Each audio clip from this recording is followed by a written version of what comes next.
dzisiejszym odcinku kryptoogłoszeń poinformujemy o dodaniu Alchemy Pay oraz NFT Checkout do sieci Arbitrum. Wspomnimy o dodaniu NFT na Uniswap oraz opowiemy o kolejnym IO na Kanga Exchange.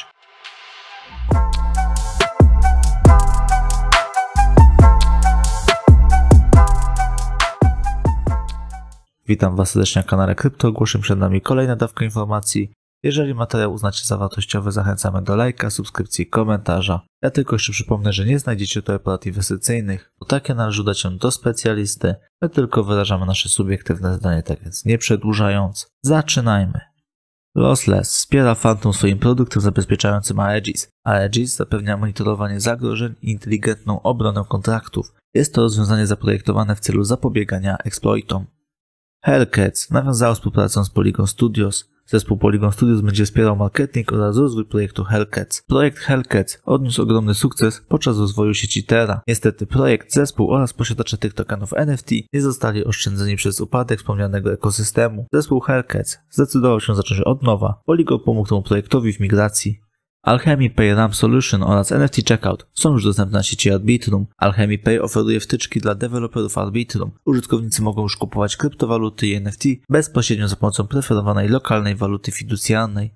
CoreWeb zawiera teraz zupełnie nowy agregator portfolio DeFi, dający użytkownikom dokładniejszy wgląd w ich aktywa w całym Avalanche C-Chain, Ethereum i podsieciach Avalanche.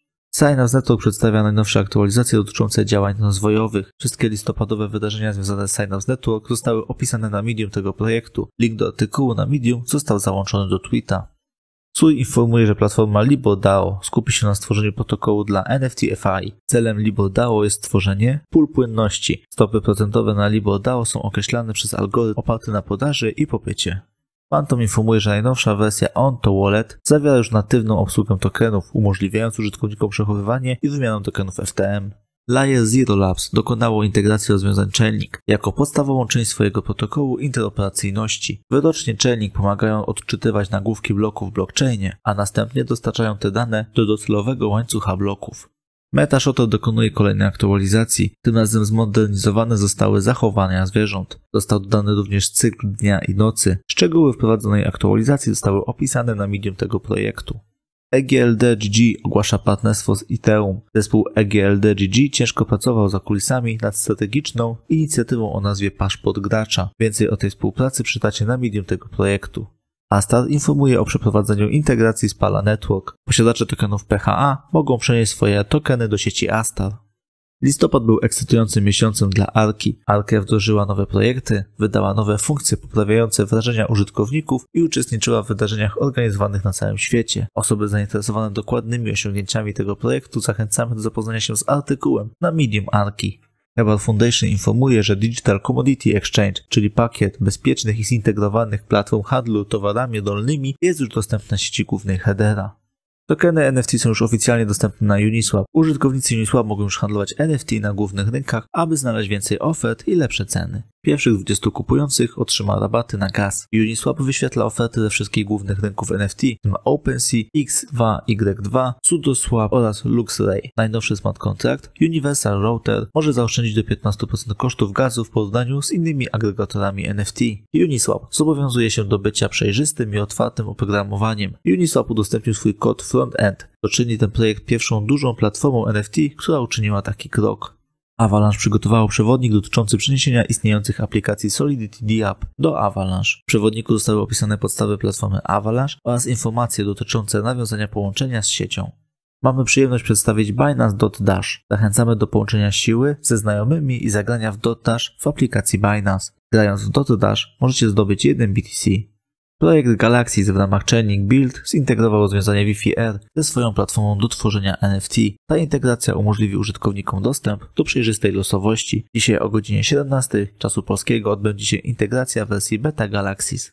8 grudnia odbędzie się kolejny IO na giełdzie Kanga Exchange. Na IO trafi projekt Creo Engine. Creo Engine to projekt, który ma stać się Steamem dla Web3 gamingu poprzez integrację wielu gier z wykorzystaniem interoperacyjności.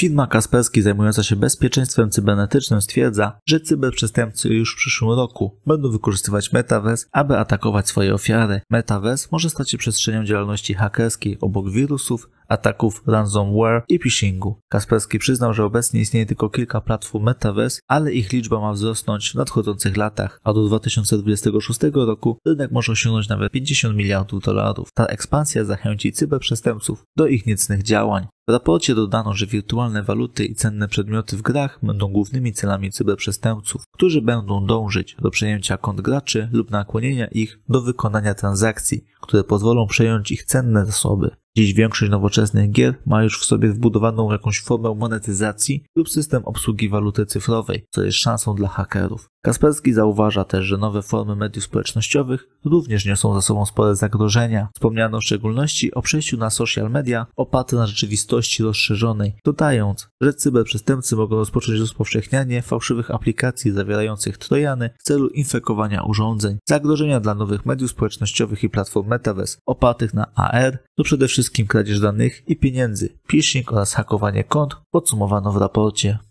Dominika przy wsparciu Huobi tworzy pierwszy w historii państwowy token Tron. To dedykowany blockchain narodowy dla znajdującego się na Karaibach państwa. Aktualna sytuacja gospodarcza mogłaby sprawić wrażenie, że nie sprzyja globalnej adopcji cyfrowych aktywów. To jednak trzeba przyznać, że za zamkniętymi drzwiami odbywa się adopcja na skalę, jakiej jeszcze nie widzieliśmy. Globalne koncerny prześcigają się w nawiązywaniu kontaktów i współprac w zakresie tworzenia nowych usług i produktów. Do nowego wyścigu cyfrowej rewolucji coraz chętniej dołączają państwa, a wśród nich dominują kraje Ameryki Łacińskiej. We współpracy rządowej z giełdą Huobi Dominika uruchomiła token DMC, do którego został wykorzystany blockchain Tron Network. Zgodnie z oficjalnym komunikatem prasowym, sieć ta pozostanie w planach decydentów Dominiki na dłużej. Zostanie ponadto wdrożona obsługa interakcji Interchain z Ethereum, Binance Smart Chain i kilkoma innymi łańcuchami za pośrednictwem protokołu BitTorrent Chain. Tron zawarł bowiem oficjalną umowę z rządem tego kraju, aby wprowadzić narodowy fan token w celu promowania tamtejszej turystyki i dziedzictwa wyspy. Za sprzedaż coina odpowiadać będzie Huobi Prime.